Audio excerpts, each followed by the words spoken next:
할렐루야. 이 새벽에 하나님의 말씀을 삼함으로 나오신 우리 모든 성도님들을 축복하고 환영합니다. 오늘 우리에게 주시는 하나님의 말씀은 예레미야 3장 1절부터 18절까지인데요. 봉독은 13절부터 18절까지만 하도록 하겠습니다. 본문의 말씀은 제가 봉독합니다. 너는 오직 내 죄를 자복하라. 이는 내 하나님 여호와를 배반하고 내 길로 달려 이방인들에게로 나아가 모든 푸른 나무 아래로 가서 내 목소리를 듣지 아니하였음이라. 여호와의 말씀이니라. 여호와의 말씀이니라. 배역한 자식들아 돌아오라. 나는 너희 남편임이라.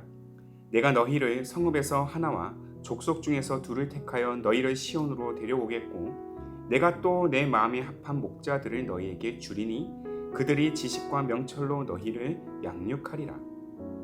여호와의 말씀이니라.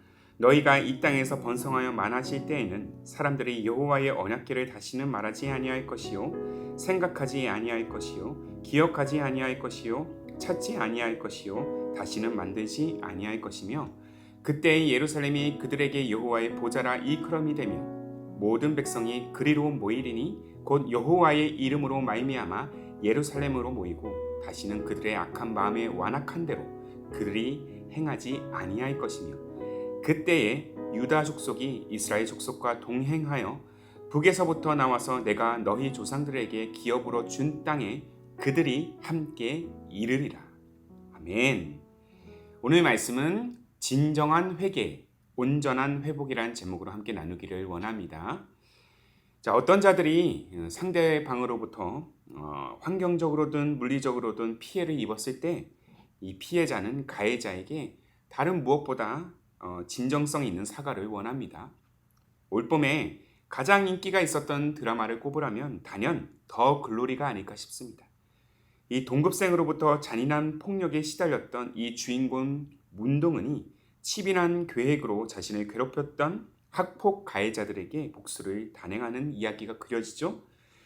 동은의 복수로 인해서 모든 가해자들이 비극적인 결말을 맞이하게 됩니다. 그러나 이 결말이 닿기 전에 드라마의 행간들을 보시면 동은이 이 가해자들에게, 특별히 주 가해자였던 연진에게 몇 차례 기회를 주는 장면도 등장합니다. 그 기회는 바로 진정성이 있는 사과, 잘못에 대한 대가를 스스로 지게 하는 것입니다. 그러나 이 가해자들은 그의 요구를 받아줬을까요? 오히려 이 동은의 복수를 막기 위해서 더 큰 악을 저지르고 있는 모습을 보게 됩니다. 어쩌면 이 피해자는 물리적, 이 금전적 보상보다 진정성 있는 가해자의 사과를 가장 원할 것입니다. 진짜 자신의 잘못을 시인하고 마음을 다해 용서를 구한다면 많은 문제들이 해결될 것입니다. 그러나 끝까지 자신의 잘못을 인정하지 않고 용서를 구하지 않는다면 그에 대한 대가를 반드시 치러야 할 것입니다.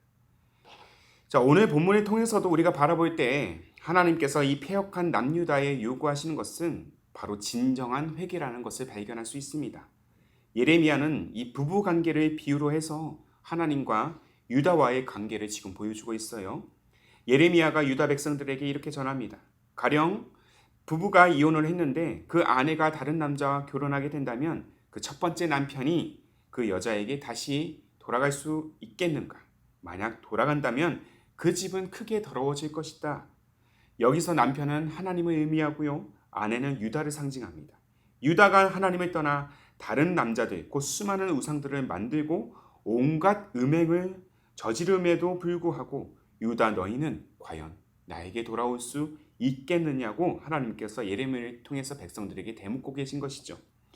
돌아온다 해도 입술로만 회개하는 척하고 다시 기회를 틈타서 또 다른 우상에게 엎드리고 음행을 저지르는 그들의 추악함을 고스란히 드러내고 계신 것입니다.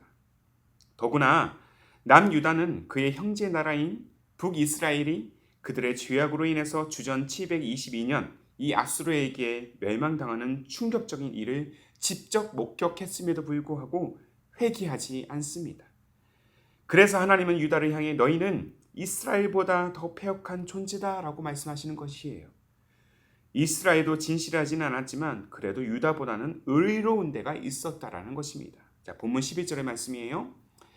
여호와께서 내게 이르시되 배역한 이스라엘은 반역한 유다보다 더 자신이 더 의로움이 나타났나니 하지만 이 북이스라엘 왕조 역사를 우리가 살펴보면 의로웠던 왕이 단 한 명도 없었습니다. 반면에 남유다에는 예레미야 초기 사역에 함께했고 종교 개혁을 일궈냈던 요시야와 같은 신실한 왕들이 몇 명이라도 존재했었어요. 그런데도 하나님께서 일찍이 멸망한 북이스라엘이 유다보다 더 의롭다 하신 이유, 자신들의 죄악을 안일하게 여겼던 유다의 태도를 일깨우게 하기 위해서입니다. 그래서 북이스라엘을 구원하시겠다고 말씀하시는 것이죠. 그들이 자신의 말에 자극을 받아서 회개의 자리로 나아오기를 원하셨던 것입니다. 자, 이 사실이 본문 13절에 잘 기록되어 있어요. 너는 오직 내 죄를 자복하라. 이는 내 하나님 여호와를 배반하고 내 길로 달려 이방인들에게로 나아가 모든 푸른 나무 아래로 가서 내 목소리를 듣지 아니하였음이라. 여호와의 말씀이니라. 너는 오직 내 죄를 자복하라. 여기서 자복이라는 것은 스스로 깨닫다, 스스로 인정하다라는 의미를 담고 있습니다. 무엇을 스스로 깨닫고 인정한다는 뜻이에요? 바로 죄입니다. 하나님을 배반하고 그저 내가 원하는 대로 살고자 했던 그 탐욕, 부정한 것들과 어울려서 영혼을 더럽히고 그 와중에 하나님의 말씀에 충종하지 않았던 그 죄악을 스스로 인정하고 용서를 구하라는 것입니다. 하나님이 원하시는 것은 자신의 자녀들이 스스로 자기의 잘못을 깨우치고 마음을 다해 용서를 구하는 것입니다.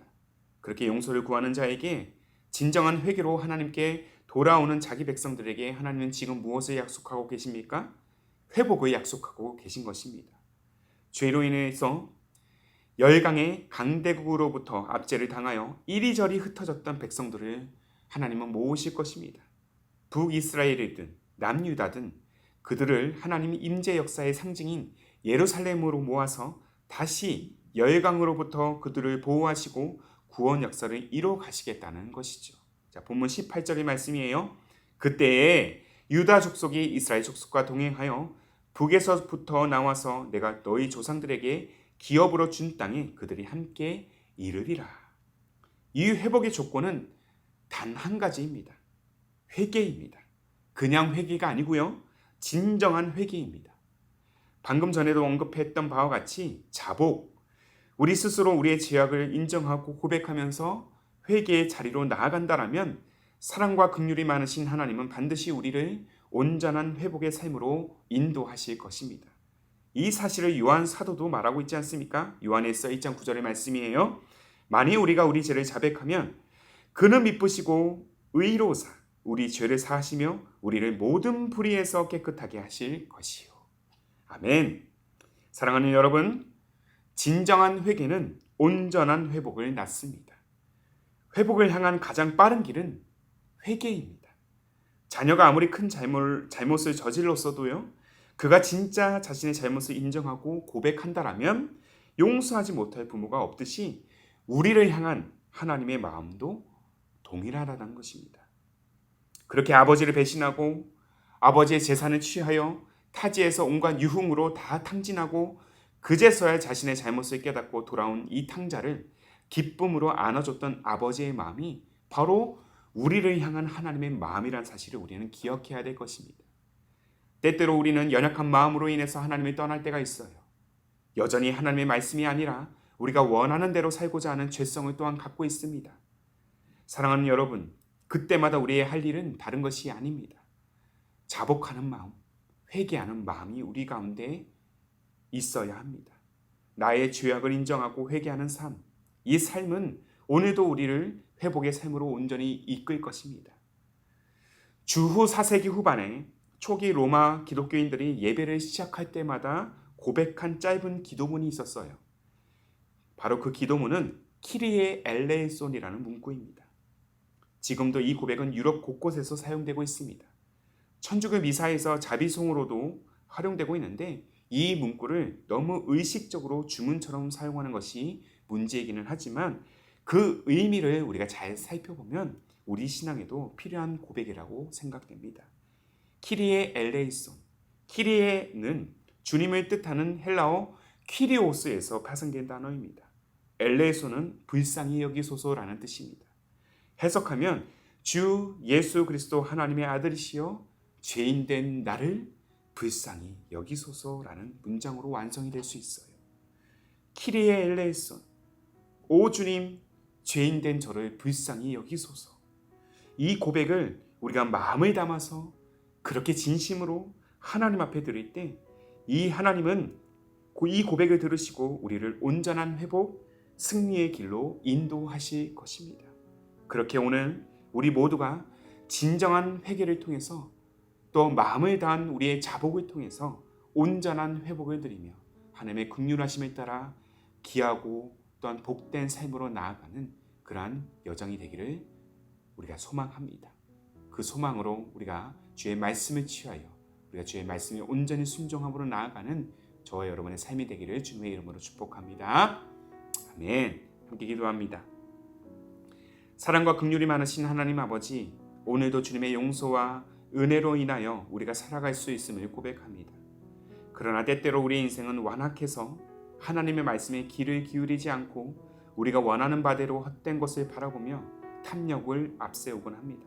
오 주님, 죄인된 저를 불쌍히 여겨 주옵소서. 매일 매 순간 우리는 죄에 빠질 수밖에 없는 존재임을 고백합니다. 날마다 주의 말씀을 우리가 청종할 때 자복하는 마음으로 우리 죄를 고백하게 하시고 자비로우신 하나님의 손길에 우리의 영혼을 맡기는 인생이 되도록 성령이여 우리를 인도하여 주옵소서. 진정한 회개가 온전한 회복이 된다는 사실을 또한 신뢰합니다. 이쁘시고 의로우신 주님께서 베푸시는 용서의 은혜를 날마다 붙들어서 회복의 역사를 소망하는 우리의 인생, 우리의 가정, 또한 기쁨이 되는 교회가 되게 하옵소서. 그렇게 우리의 진실한 회개를 통하여 온전한 회복의 자리로 이끄실 우리 주님 예수님의 이름으로 기도하옵나이다. 아멘. 오늘도 주신 말씀을 따라 두 가지의 기도 제목을 품고 나아가기를 원합니다. 먼저는 날마다 주의 말씀에 청종하여 자복하는 마음으로 우리 죄를 고백하게 하시고 자비로우신 하나님께서 베푸신 그 회복의 역사를 온전히 소망하게 하옵소서. 한 걸음 더 나아가 진정한 회개가 온전한 회복으로 이끈다는 사실을 우리가 잊지 않게 하여 주시고 하나님만 찾고 하나님만 구하며 하나님만 예배하는 그러한 인생, 그러한 가정, 우리 교회가 되게 하옵소서. 이 두 가지의 기도 제목을 간절한 마음으로 함께 고백하시면서 기도로 하루의 삶을 열어가시기를 바랍니다. 함께 마음을 다해 기도하겠습니다.